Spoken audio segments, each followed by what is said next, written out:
ओम नमो भगवते वासुदेवाय नमः। जय श्री कृष्णा। दोस्तों, आपके अपने चैनल धर्मलोक में आपका बहुत बहुत स्वागत है। श्री कृष्णा गोपाल की कृपा आप और आपके पूरे परिवार पर सदास्ता बनी रहे। आज की वीडियो एक बहुत ही रिक्वेस्टिंग वीडियो है, क्योंकि बहुत समय से आप लोगों के प्रश्न आ रही हैं कि मुख्य द्वार पर जल छिड़कने का सही समय क्या होता है और सही विधि क्या होती है। किस समय हमें चर्च रखना चाहिए? मुख्य द्वार पर जल छिड़कने के लिए स्नान करना आवश्यक है या बिना स्नान किए भी मुख्य द्वार पर जल का छिड़काव किया जा सकता है? झाड़ू लगाने से पहले या फिर झाड़ू लगाने के बाद जल से रखना चाहिए? और एक और प्रश्न आया है कि क्या पीरियड में हम अपने घर के मुख्य द्वार पर जल का छिड़काव कर सकते हैं या मुख्य द्वार पर दीपदान कर सकते हैं? और जल से ही जुड़ा हुआ एक और प्रश्न है आपका कि मंदिर में जो प्रतिदिन हम एक लोटा जल रखते हैं, उस जल का हमें क्या करना चाहिए? किस प्रकार प्रयोग करना चाहिए कि हम उसे खाने में प्रयोग कर सकते हैं या फिर हम किसी पौधे में डाल सकते हैं? जल का उपयोग किस प्रकार से होना चाहिए?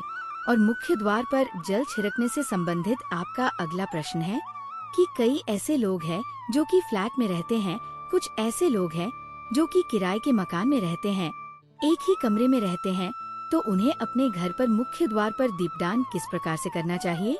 जल कहाँ छिड़कना चाहिए? मतलब वह किस जड़ को मुख्य द्वार मानकर वहाँ पर मुख्य द्वार से जुड़े हुए उपाय करें। तो आज की वीडियो पूरी तरह से आपके प्रश्नों पर ही आधारित है, इसलिए बहुत महत्वपूर्ण है, पूरा जरूर देखें।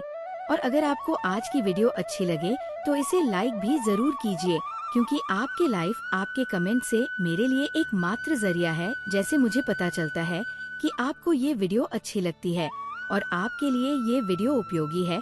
तो अगर वीडियो अच्छी लगती है तो लाइक तो जरूर ही किया करें।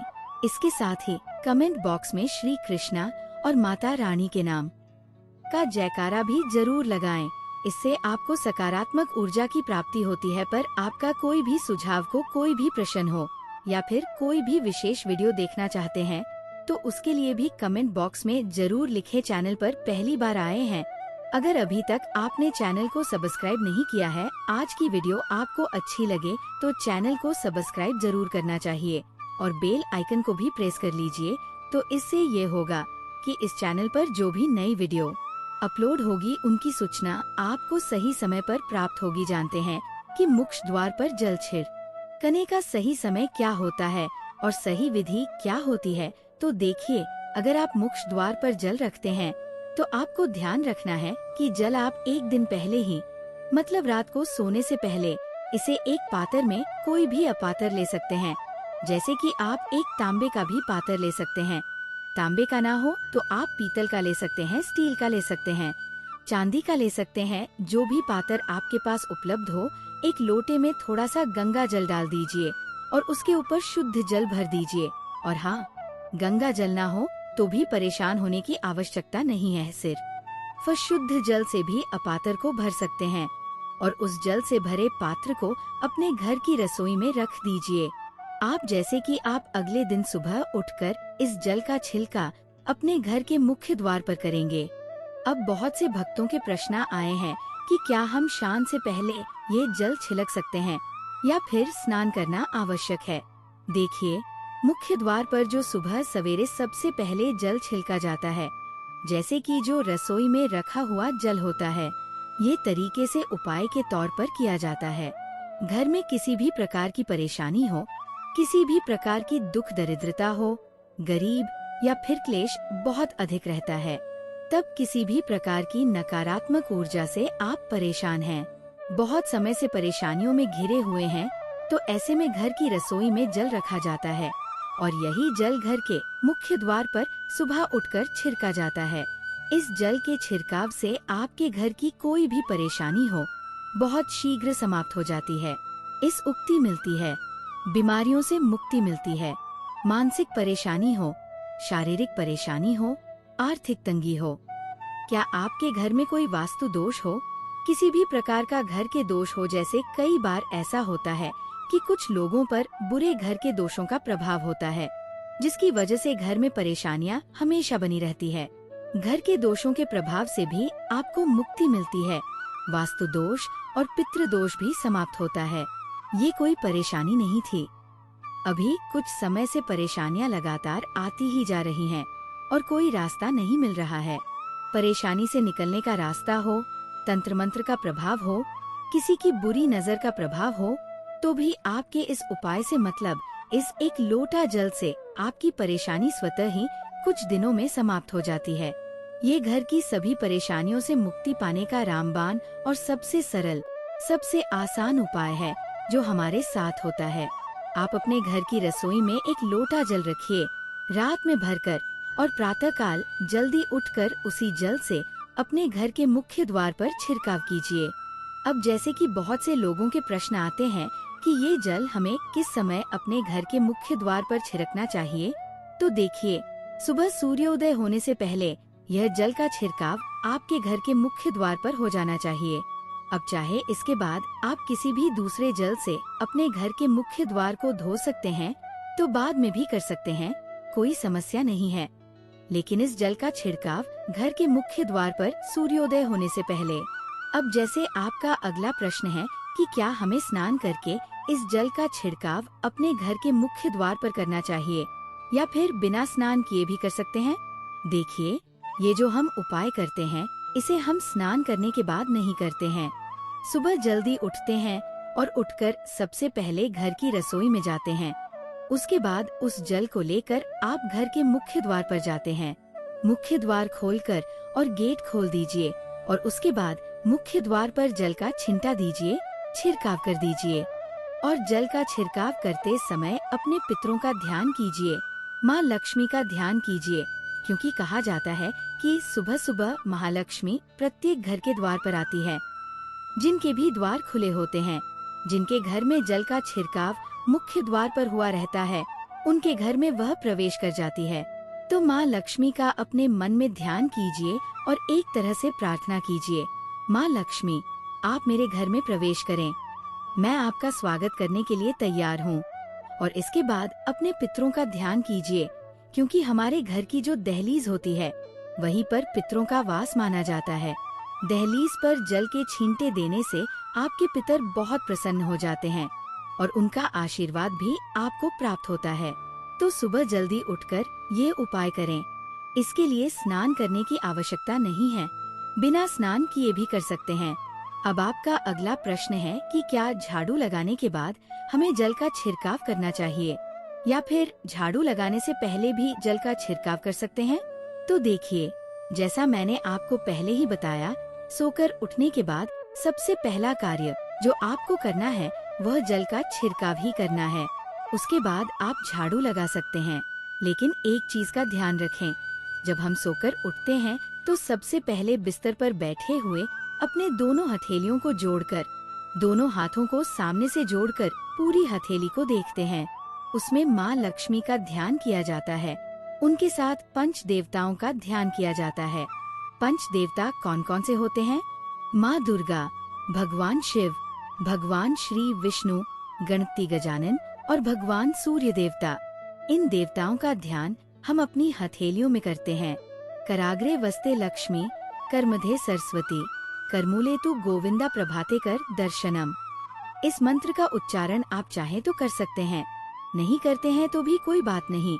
अपने इष्ट देवता और पंच देवताओं का ध्यान अपनी हथेलियों में कर लीजिए। इसके बाद दोनों हाथ जोड़कर सभी देवी देवताओं को प्रणाम किया जाता है और उसके बाद अपने हाथ से पृथ्वी का स्पर्श करते हैं। धरती को छूकर प्रणाम करते हैं 2 बार या 3 बार। फिर दाहिना हाथ पृथ्वी पर रखते हैं। फिर बाकी के कार्य किए जाते हैं। जल का छिड़काव आपको इसके बाद ही करना है, मतलब सुबह उठने के बाद सबसे पहले हथेलियों के दर्शन, फिर धरती को प्रणाम कीजिए, फिर पृथ्वी पर हाथ रखिए और उसके बाद रसोई में जाकर जल लें और घर के मुख्य द्वार खोलकर जल का छिड़काव करें। माँ लक्ष्मी और अपने पितरों का ध्यान करें। इसके बाद आप अपने घर में आ जाएंगे और फिर जो भी आपके रूटीन कार्य होते हैं, जैसे झाड़ू लगाना या स्नान करना, ये सभी कार्य उसके बाद किए जाएंगे। अब जैसे कि कई लोगों के प्रश्न आते हैं कि जब हम जल का छिड़काव करते हैं, क्या उसी समय हम घर के मुख्य द्वार पर झाड़ू लगाकर और पानी डालकर मुख्य द्वार की अच्छी तरह सफाई कर सकते हैं? जी हाँ, बिल्कुल कर सकते हैं। पहले आप रसोई में रखा हुआ जल छिड़किए। उसके बाद अगर आपके पास और जल उपलब्ध है तो और जल लेकर घर के मुख्य द्वार की अच्छी तरह सफाई कर सकते हैं। कई लोग ये सवाल करते हैं कि हम फ्लैट में रहते हैं या किराए के कमरे में, तो हम जल का छिड़काव या दीपदान कहाँ पर करें? जहाँ पर आपका अपना कमरा है या जहाँ पर आपका नाम प्लेट लगा हुआ है, आप उसी स्थान पर दीपदान करेंगे और उसी स्थान पर जल का छिड़काव करेंगे। अगर आपके पास एक ही कमरे का मकान है तो आपके कमरे का दरवाजा है, वहीं पर आपको थोड़ा सा जल छिड़कना है और वहीं पर दीपदान भी करेंगे। जो मुख्य द्वार से जुड़े उपाय होते हैं उन्हें आप अपने कमरे के दरवाजे के पास ही करेंगे। अब आपका अगला प्रश्न है कि क्या पीरियड्स में हम घर के मुख्य द्वार पर जल का छिड़काव कर सकते हैं और दीपदान कर सकते हैं? देखिए, जल का छिड़काव करने के लिए पीरियड्स हो या ना हो, उसे कोई फर्क नहीं पड़ता। आप जल का छिड़काव कर सकते हैं। रही बात दीपदान की, तो दीपदान कर्मक पूजा में आता है और कर्मक पूजा हम बिना शुद्ध हुए नहीं कर सकते। मतलब पीरियड्स समाप्त होने के बाद ही आप दीपदान कर सकते हैं। बाकी जल का छिड़काव आप कभी भी कर सकते हैं, पीरियड्स में भी कर सकते हैं, कोई समस्या नहीं है। अब आपका प्रश्न है कि क्या मंदिर में जो हम जल रखते हैं, क्या वह रखना जरूरी है, और अगर हम रखते हैं तो उस जल का क्या करें? देखें, मंदिर में जल रखना बहुत आवश्यक है। जल एक ऐसी चीज होती है जिसमें सभी प्रकार की एलर्जी और नकारात्मक ऊर्जा को सोखा जा सकता है। जब हम पूजा करते हैं, मंत्रों का जाप करते हैं या वहाँ पर प्रार्थना करते हैं, तो जो भी हमारी मनोकामनाएं होती हैं, वे सभी चीजें उस जल में समाहित हो जाती है। इसलिए पूजा करने से पहले घर के मंदिर में एक लोटा जल रखा जाता है और उसके बाद दीपदान कर एक दीपक प्रज्वलित किया जाता है। अग्नि और जल का एक तरह से बैलेंस भी हो जाता है और इसलिए शास्त्रों के अनुसार घर के मंदिर में एक लोटा जल हमेशा होना चाहिए और दीपक भी प्रज्वलित करना चाहिए। अब इस जल का उपयोग क्या है? जब हम जल रखते हैं, सुबह की पूजा में रखते हैं, यानी प्रातः कालीन पूजा के समय, वह जल हम अगले दिन उठाते हैं। जब आप अगले दिन पूजा करने जाते हैं तो उस जल को उठाकर सबसे पहले आपको जल का उपयोग सुन लेना चाहिए। आप अपने घर के सभी कमरों में, पूरे घर में उस जल का छिड़काव करें। इससे आपके घर का शुद्धिकरण हो जाता है, क्योंकि वह जल बहुत ही सकारात्मक ऊर्जा से भरा हुआ होता है। उस जल का छिड़काव करने से किसी भी प्रकार की नकारात्मक ऊर्जा का प्रवेश आपके घर में नहीं होता। किसी भी प्रकार की परेशानी आपके घर में नहीं होती।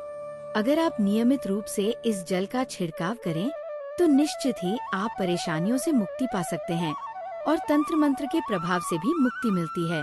दूसरा उपाय ये है कि यदि घर में कोई बीमार है तो आप इस जल को उस व्यक्ति को पीने के लिए दे सकते हैं। ये जल इतना शक्तिशाली होता है कि इसे पीने से बड़ी बीमारियों जैसे लंबी बीमारियों से भी धीरे धीरे राहत मिलने लगती है। कई बार लोग कहते हैं कि दवाइयाँ तो ले रहे हैं लेकिन असर नहीं हो रहा। ऐसे में अगर उस जल को रोगी को पीने के लिए दिया जाए तो दवाइयाँ भी असर करने लगती है।